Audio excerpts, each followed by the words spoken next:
Hello মা, আমি পেয়ে গেছি মাইনে পুরো 7,000 টাকা। মা, তুই টাকাগুলো সাবধানে রেখেছিস তো? হ্যাঁ মা, আমি টাকাগুলো সাবধানেই রেখেছি।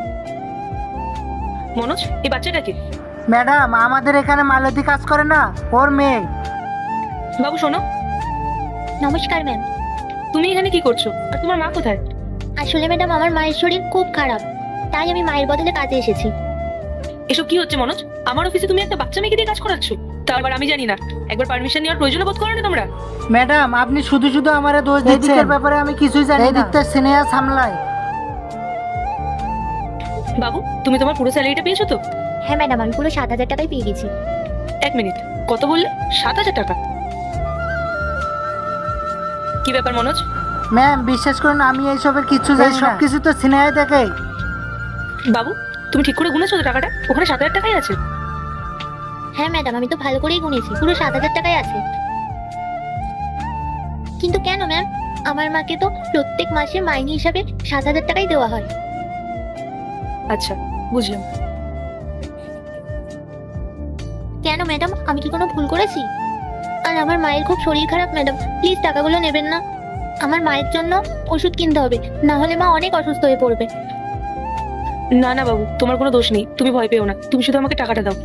আমি তো ওষুধ আনতে যাচ্ছিলাম ম্যাডাম। মা, তুমি আমাকে টাকাগুলো দাও, আমি তোমাকে পরে ফেরত দিয়ে দেবো। দাও কিন্তু ম্যাডাম, দাও আমাকে। আমি তোমাকে একটু পরে কেবিনে রাখবো, তুমি চলে এসো। চলো। হ্যালো মা, ম্যাডাম মাইনে নিয়ে নিয়েছে। তো কেন, তুই কাজে গেছিস তো? হ্যাঁ মা, আমি এখানে এসেছি তো। তাহলে আবার কি হল? আমার মনে হয় আমি এখানে এসে তোমার সাথে কথা বলেছি, তাই ম্যাডাম রাগ করেছে। উনি আমার থেকে মাইনেটা নিয়ে নিয়েছেন। ম্যাডাম কি তোকে আর কিছু বলেছে? হ্যাঁ, একটু পরে উনি আমাকে ডেকেছেন, ওই কি যেন বলে কেবিন নাকি, ওইখানে আমাকে ডেকেছেন। তার আগে দেখবো কারা শয়তানকে হারিয়ে আল্লাহকে ভালোবাসে। যারা আল্লাহকে ভালোবাসে ভিডিওতে লাইক করে চ্যানেলটাকে সাবস্ক্রাইব করে দাও। যারা শয়তানকে ভালোবাসো তাদেরকে ভিডিওতে লাইক সাবস্ক্রাইব কিছুই করতে হবে না, কমেন্ট করো আল্লাহু আকবার। তুই কি কথা বলতে পারবি নাকি আমি যাবো? না না মা, তুমি বলো, আমি সামলে নেব। তাড়াতাড়ি বাড়ি চলে আসিস। হ্যাঁ আমি আসবো, ঠিক আছে।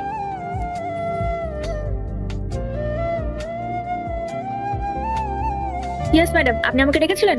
হ্যাঁ, বসুন। আচ্ছা, বলছিলাম যে তুমি সবার স্যালারি ঠিকমতো দিয়েছো তো?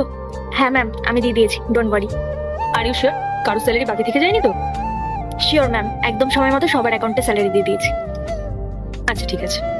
ডান ma'am, I think I should leave. না, দাঁড়াও। বাবু, একটু ভেতরে এসো তো। হ্যাঁ ম্যাডাম। বাবু, তোমার মা এখানে কাজ করে, আর ওনার জায়গায় তুমি এখানে কাজ করছো কবে থেকে? হ্যাঁ ম্যাম, আমি বলে দিচ্ছি। আর এরপর কি হয় দেখতে চাইলে পাট্টুলোকে কমেন্ট করো।